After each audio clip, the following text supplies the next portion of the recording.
যাদের গাড়ি এবং হুন্ডা আছে আসলে তারাই বুঝে ফিলিংসটা কিরকম। যে কোনো একটা পার্টসের জন্য কোনো সমস্যা হয় তাহলে আসলে তারাই ফিলিংসটা বুঝে। আসলে শরীরের দেহের যেরকম একটা পার্টসে, একটা দেহের যে কোনো একটা অংশে যদি ক্ষত হয় খুব খারাপ লাগে, তেমনি গাড়ির কোনো অংশ যদি খুব বাজে অবস্থায় ভাঙ্গে চুরে যায় বা কোনো ডিস্টার্ব মারে খুবই খারাপ লাগে, খুবই কষ্ট হয়।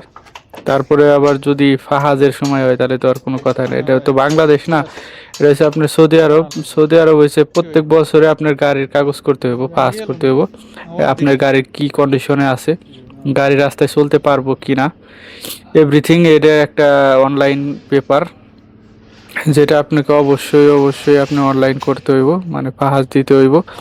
আপনার যদি চেক পোস্ট মানে চেক করে গাড়ির, যদি আপনার এই অনলাইন কাগজটা যদি না থাকে তাহলে আপনার মানে মুকালাফা মানে ফাইন দিব আর কি। তো আমি 150 টাকা খাইছি ফাইন।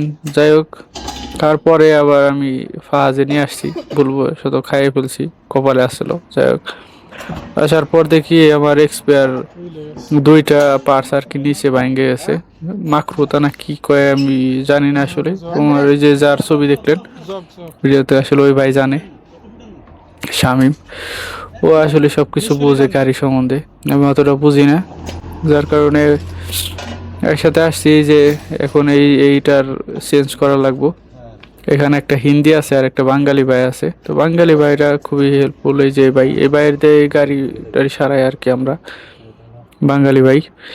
তো এখানে একটা হিন্দি আছে, হিন্দিরাও খুবই ভালো, খুব সুন্দরভাবে কাজ করাই দিতেছে, কাজ করতেছে।